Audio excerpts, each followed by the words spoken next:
Now, let's go back to the Osteogenesis Imperfecta.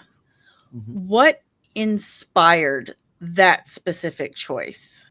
So for me, like, I'm a big believer in beating up your main characters, right? So it's like, you think of, honestly, you want the first, I don't even know if I've talked to Luke about this. The first idea that I had related to that was because Nemo, his fin, he had a bad fin in Finding Nemo. We did talk.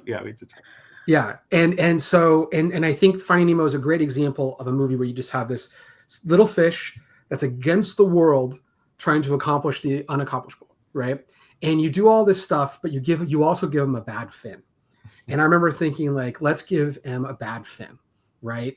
And in the simple version of that is a limp and different things. And actually, Dana originally, when she goes into the woods with the horse, originally there was a chase that took place there and had to get cut. And then she actually hurts her leg and she has a limp throughout a lot of the season was a thing. She actually really messes up her ankle, but we cut that. But that's because I always want to kind of do that. But I think then the other part of this was to take something that could, like, when you look at someone in this line that we had that was in our show Bible, which was, I had to die to feel alive. And the idea of this deconstruction of the life that she had lived, and that had to die in order for her to finally be free, and the sheltering that would create. So when you have OI and you have Wayne as a father, he's already going to be waning things here and there, right? But when you add in that, like, literally my little girl is this brittle and can be hurt, and she also can't be hugged sometimes, like, to that level, that's just a really sad thing to add to that. And then, you take that, you get in a car accident, your bones are breaking all the time. It's early 2000s. The opioid epidemic is going to, especially Wisconsin, is going to wreak havoc in there, and that's going to become a part of her story too.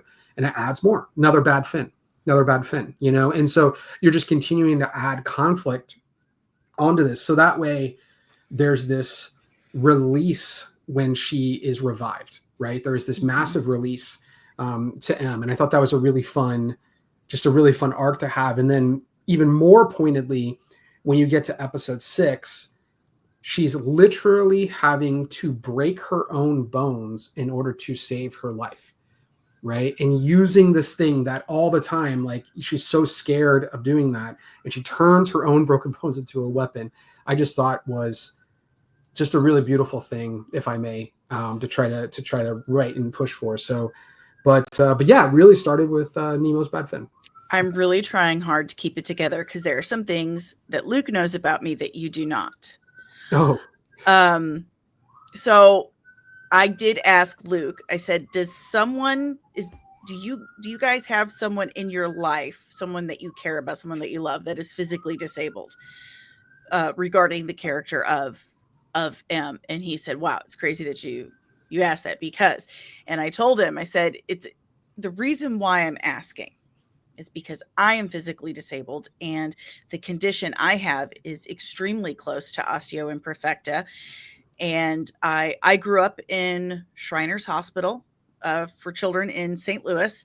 And my closest friend and roommate, who was, like a sister to me, she had osteoimperfecta. She passed away a few years ago. And watching this show, and it's weird that you said little fin, because I'm missing my right leg. I have a prosthetic. And when Nemo came out, my mother called me crying, you have a little fin. Like, it was, anyway, you kept saying that. I was like, my mom in my head. But watching M, watching her and this is the first time in my recollection that I've seen a superhero of this type, a superhero whose disability becomes their superpower. And that's a very powerful thing, especially for someone who has grown up with that and had to deal with the intrusive thoughts and the feeling left out, and the actual feelings of not entirely being a part of the human race, or just feeling different and ostracized and singled out. the way she is written and portrayed is so eerily dead on. It's so well done.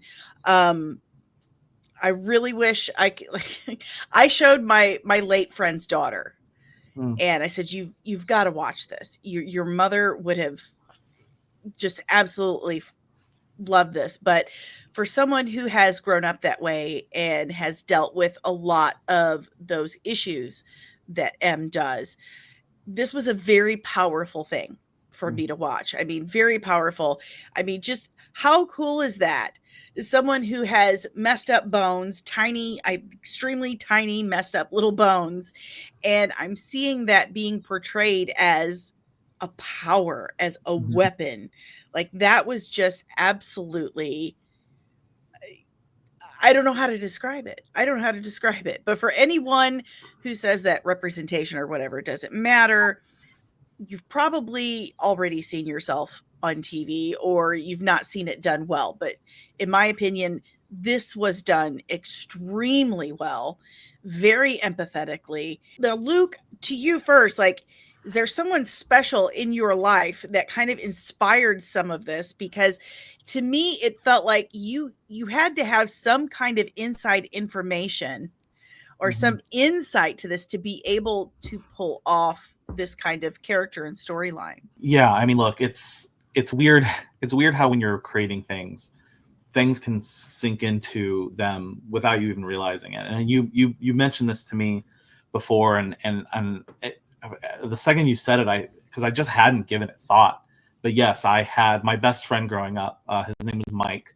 He had muscular dystrophy, and he was in second grade. He came into town in second grade, and he walked for about a year, and then he was in a wheelchair for the rest of his life. And it was weird. It was weird growing up because, you know, he was my best friend, but we were told that he was going to pass away probably in the next couple of years. So I remember in second grade, you know, my parents had to pull me aside and say, listen, you know, Mike might not make it past fifth grade. And then he did. And then we had to be told, listen, Mike might not make it past high school. And he did. And that continued on. And he eventually, he actually finally passed, I think, roughly 6 years ago or something like that. I can't remember the exact date. But he went to college and he got married and he had a kid. And, you know, his condition got progressively worse and worse and worse. And it was amazing. But he was the valedictorian of my class. I mean, he was incredibly smart. And I spent most of my time away from my house at his house. And he was a massive sports fan. And I remember, you know, that a lot of my interest in NBA actually comes from Mike. Mike was the biggest Bulls fan in the planet. And he ended up going into sports management. Oh, that's amazing. Yeah, he was an inspiration in my life, and just how, you know, dealing with that. But you know, growing up with someone like that, you know, you do stop seeing that thing, you know, the disability or whatever it is, and they just, you know, they're there. And so I don't even think about that with him. You know, it's just sort of like he was just Mike, you know what I mean? And he's no different than my other friends. So yeah, but it's not something that I specifically, you know, in writing M and writing the story, that I intentionally felt like I drew from. If it was there, it was unintentional, and it didn't even occur to me until you brought it up. So yeah, that was a special moment because it gave me time to reflect on that. So I appreciate that, and I thank you. I didn't even know that. Yeah. I didn't even know that. Like, that's amazing. Danny, by the way, it's just like a very touching story and moving. And just to hear you say that, and just knowing that at any moment, if our silly show gives you some sense of, you know, it's funny you mentioned the people like, oh, we don't need representation. Like, those are the people that have clearly just been represented. That's it. Like so that's all that's coming from. And everybody wants to feel seen, you know, I mean, that's our journey in life, is everyone wants to feel seen at some point. And so if that gave you anything, that is literally why we make the show.